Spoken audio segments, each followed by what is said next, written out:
Sima okuva mu kitongole ky'abalooya abawa Mail and Company Advocates wewawo balooya ba President waffe Honorable Kyagulanyi Robert Center mu abasinga gwe tumanyi nga bobiwine. Olunaku lwayo tuzze ku URA ng'ekituleese nga kisinziira ku ngeri gye tuba tukolagana na URA okuva ennaku eziyise. Abasinga twakitegeerako nti kasita abantu baagulira emmotoka etayitamu masasi oba kikompola kyonna ne tugigula omukulembeze waffe abantu ne bagigula omukulembeze waffe bobiwine Kyagulanyi. URA yavaayo n'egamba tulina ogitwala tulina ogizzaayo oluvannyuma ne tugenda mu kooti. However twali twabawandiikira ebbaluwa eyasooka mu lubereberye nga tetunaba kugenda mu kooti. Ebbaluwa eyasooka yali ebasaba ebintu ebyenjawulo bye balina okugoberera okulaba nga tugenda mu maaso. Ebimu ku byo twali tuchallenginga process gye baali baagala ffe tuyitemu. Ekyokubiri baali bagamba nti kuliko ebintu ebyenjawulo naddala ebya security bye balina okukola kyokwetegereza kitwagaana. However amawulire amalungi agaliwo nti ebbaluwa yaffe ate bagiddamu bagizzeemu olunaku 2 emabega ne batusaba ebintu ebyenjawulo nga bagamba tugireete tebabeerawo omuntu okulaba nga bakola re-examination naffe ne tugiddamu nga tugaana nga tugamba oba nga beetaaga okukola re-examination oba assessment leke emmotoka bagikolere ewa client waffe President Kyagulanyi. Weewaawo ate walina okubeerawo n'abantu ababe abamanyi ekisooka ku bikwatagana n'emmotoka ekyokubiri bannamateeka. However nabo batuwandikidde oluvannyuma nga basaba nti leka at least abantu baffe babeerewo side ye weewaawo emmotoka tugireete. Kitwalabe nga naffe si wabi it's a 50-50. Netugamba katugireete emmotoka weewaawo naffe abantu omukulembeze naddala ba puliida tubeerewo okulaba nga tukikola. Era olunaku lwayo tulese emmotoka kyanaku nnyombo assessment tetugenda gikola olunaku lwaleero ku lw'ensonga y'obudde. Naye ne basaba nti emmotoka tugireke oluvannyuma tukomewo ku bbalaza oba ku Monday tukole assessment eyo ne re-examination mu maaso g'aba URA weewaawo n'abantu ba Honorable Kyagulanyi kyetukkiriziganyizaako. Wetubadde munda eyo akafubo kabadde nnyo okuleka ekisumuluzo nga bagamba ekisumuluzo mukireke. Naffe ne tugamba twazze wano okulaba nga tukola assessment ne re-examination oluvannyuma tusasule emisolo ku lw'ensonga client waffe tagaananga kusasula misolo era yagamba emisolo ajja gisasula. Ne tugamba wabanga basembezzaayo assessment ne examination ku Monday tulina okugenda n'ekisumuluzo kyaffe olwo ku Monday we tukomawo ffe abagigula bakola assessment sente ze batugamba tulabe engeri tuzinoonya mu bantu ku lw'ensonga abantu bagulira omukulembeze emmotoka then oluvannyuma tujja kuba nga tujjayo emmotoka yaffe sofa we tubadde. Era ekisumuluzo kyaffe tukiina emmotoka tugiterese walungi webagitadde si wali emmotoka ezisinga wadde wali emmotoka ezimu naye tuzitaddeyo ku lwa security y'emmotoka ekyokubiri ne ku lw'omusana ne ku lwa weather okulaba nga emmotoka yaffe eba safe munda eyo. Lwanyo keizi amanya Ian Rumanyika nkola nga Assistant Commissioner Public and Corporate Affairs. Leero nga Honorable bwe yasuubiza nti emmotoka agenda gireeta leero ssaawa 3 era tubadde tumulinze nga VIP emmotoka n'agireeta n'agidepositinga nga kooti bwe yalagira. Mu kusooka twali tumusabye emmotoka ogireeta naye n'asalawo ogenda mu kooti okulaba engeri gy'asobola tuyizizaamu ogikwata naye kooti n'esalawo nti re-verification oba re-examination ebyamaguzi byonna bwe biba biyingidde omusolooza w'omusolo bw'asalawo nti aga kuddamu yeetegereze etteeka limuwa omukisa ogwo ogw'okwetegereza. Era nkakasa nti Honorable Member of Parliament omwami Kyagulanyi n'abamateeka be emmotoka bagireese tugenda giverifyinga era tukiriziganya nti tetusobola giverifyinga abantu beyeesiga nga tebaliiwo ne tumuwaamu ekiseera nti bw'aba ali ready ku Monday akomewo emmotoka tugiddemu tugiverifyinge naye nga waali n'abalala bonna nga bwe bali era bwe tusanga nga ebintu byonna twali nga tulowooza nti emmotoka yeeyo entuufu tujja gimuddiza teri buzibu bwonna era kyova olaba mbadde ngamba abantu nti bulijjo kino tukikola amateeka agatuwa ekyokukola ekyo naye lwakuba nti ono VIP abantu bamumanyi nnyo era amanyibwa so kya creating eyo anxiety naye nga kya bulijjo era bwe tuba tulina containers wano sibalaba ab'amawulire sibalaba naye lwakuba nti ono muntu mukulu kyovula obalaba wano nga babuuza lwaki ensonga eriwo okuddamu ekibuuzo ekyo ekirala nti Emotoka bwe tusanga nti waliwo obuzibu bweyina oba nti eri amadi oba bulletproof kakati waliwo emitendera ejjokkiriyalinga Emotoka ngeri bulletproof oba ngeri amadi kati egyo emitendera gye yali alina okukozesa mu kusooka bw'aba teyagikozesa agenda kuddamu tumuwabule engeri gy'okusooka kulaba muki nga bw'alina okikolamu naye tusuubira nti buli kimu kijja kgenda maaso bulungi nga bwe tukisuubira. Mwenga ab'omusolo abantu bemukozesa okukebera ebintu bino baba tebamanyi kintu kiri amudi na kitali amudi obo nkola ya mirimu ki eyo Emotoka obugayavu mu kitongole kino ekisolooza oba ekyekenneenya ebintu ebiyingira mu ggwanga kozi Emotoka olwedde yalaga dda nti erikiriya yali eyingira netuuka okuyingira wano netuuka okukozesebwa naye ate oluvannyuma mutandika okugamba nti teyali kiriya nangawo wenyini emmotoka esigala batwadde receipt eraga nti emmotoka bagisigaza mu custody yaabwe oba mu warehouse yaabwe. Ekyokubiri naffe ne tusayininga ekipapula bwe wawonze kenyini nga ngamba nti ekisumuluzo nkitutte eky'emmotoka sikirekedde ba URA nabo ne bakisayininga ne bakiteekako stamp. So far ebipapula bya mirundi ebiri bye tuzze nabyo okuva mu ndeeyo. Kitegeeza bo balina emmotoka fa balina ebisumuluzo ttiimu zombi zijja kwatagana ku Monday ku ssaawa 3 ez'okumakya.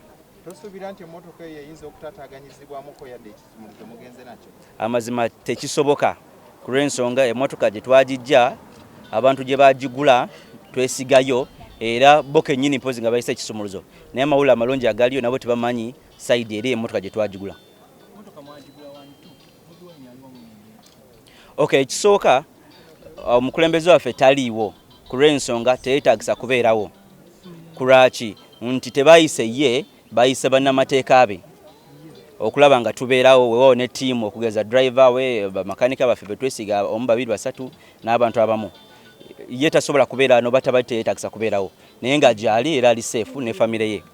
Ekyokubiri emmotoka twazijjawo asobola kukiddamu kati leka tumala assessment ne re-examination. Sisobola kukikuddamu kati leka tumala assessment for security purposes sisobola kuwa answer eyo. Olugendo luno lubadde lutya okuva Emotoka wejjidde okutuuka wano? Ekisooka olugendo lubadde lulungi weewaawo nga mubaddemu abasecurity abatugoberera omu babiri basatu n'emmotoka emu etugoberera wadde weewaawo ffe tubadde tetulina buzibu bwonna.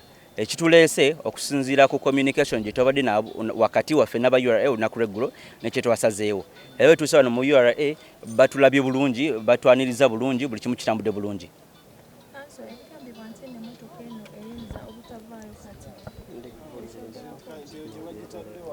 Ekisooka ekyo si kituufu. Ensonga lwaki tulina okukomawo ku olwo olunaku nti tukole ebintu bya mirundi ebiri weewaawo esatu. Ekisooka bakole assessment nga ttiimu zombi weeziri batubuulira omusolo ogwa ssente meka gwe tulina osasula. Ffenaffe tulabe engeri tumubilizing abantu abagula emmotoka okulaba nga tusasula omusolo ogwo. Kasatu n'amala okubikola ki okusasula omusolo emmotoka yaffe tugifune. System eya Uganda oba tax collection system eri wano yesingayo obulungi mu Africa yonna nti omuntu bw'aba aleese ebyamaguzi yasalawo ebipapula byagireeterako ebipapula ebyo ebyaleetera ku byamaguzi byetugenderako tugiyita self declaration era ekitiibwa kituteeka mu mwami Kyagulanyi twali tusuubira nti waliwo Emotoka ebipapula byennyini byatuwa byetwagenderako era tetukisuubira nti twali tekisuubira nti waliwo ekintu kyasobola okutukweka ate si yagireeta si mwami Kyagulanyi yaleeta Emotoka agent yagikolako mukimanyi nti Emotoka yava mu manya g'omuntu mulala negenda mu manya ga Kyagulanyi ku ssaawa ezo tusuubira nti Emotoka bwebanga yali erina okufuna clearance from other bodies yali erina ogifuna esaawa ezo. Kati fe ku URA tukosa self declaration system tepapula biba biraga ndeese container 2 zirimu engoye bweziti.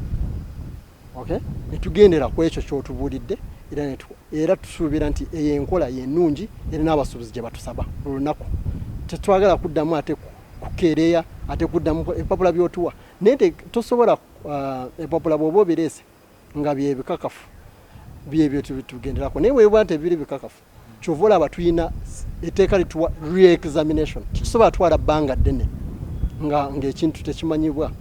So re-examination eryo kyova olaba omuzungu oba omuntu yenna yakola etteeka eri mu nsi yonna mu customs etteeka lya re-examination re-verification si Uganda yokka weriri mu Africa because fe amateeka gatufuga ga World Customs Organizations. So just saying nti re-verification ne re-examination of goods mu mateeka mwekiri era kikirizibwa. Kino kiteekawo ekitongole kino nga bannayuganda batandise okukikubamu ebituli nti tulabye ebintu bingi nnyo oba ogeza ng'emmoloka abantu bavudde ne bagamba nti emmoloka ziyingira wano olumu nga nzibe agivuga si buli omuntu asobola ogiyingiramu n'agivuga era tulina abali specific abagivuga.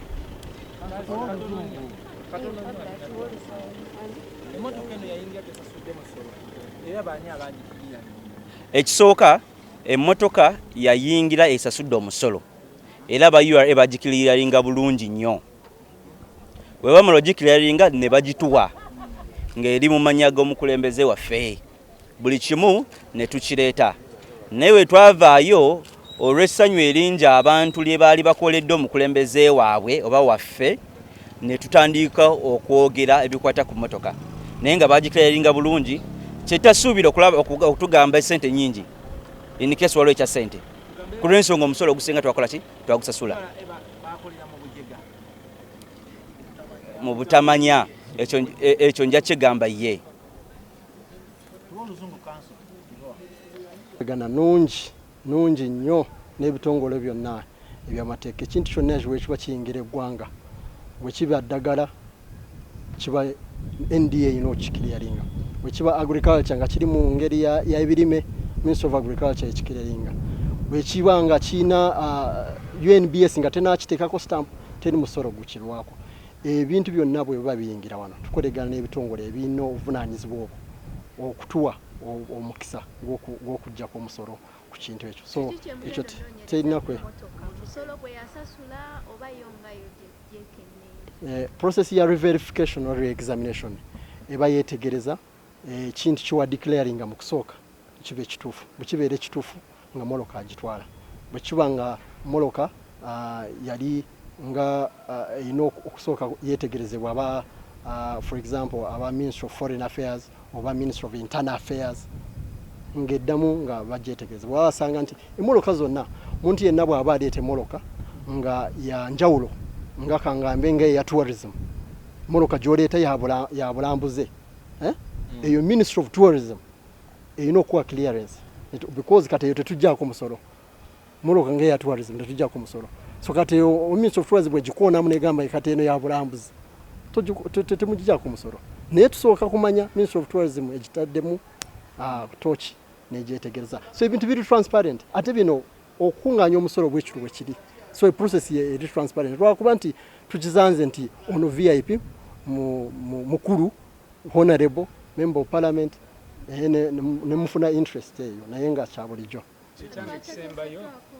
naye ng'olina ebisaanizo ate oyise mu matendera agalina ogikola kyo gikiriyalinga kati ebeera cleared by Ministry of Internal Affairs kati kya bulijjo era n'abantu baziina naye olina okuyita mu mitendera waliwo amateeka g'olina oyitamu okufuna ekintu ekyo nga bwe ngambe bw'oba oleeta tractor nga Ministry of Agriculture tetuggyako musolo ne Ministry of Agriculture bw'egamba nti omolo tumumanyi ono muwa musolo ate alina ne faama agriculture tractor ne egenda kukola kino tugikiriyalinga kugoberera amateeka Change kisembayo amaruka eno namujekenya yanjawulo ku motoka zino ezirwana kitekinga nakumiko omuntu omu yali yagadde omanya ali yakimanyi bya bakiriyalinga motoka jekenenya tulina obukugu obumala era ne Moroka singa tugiverifyinze wano kakati leero abadde agenda gitwala naye lwakuba nti asabye abantu abalina okubeerawo nga tuverifyinga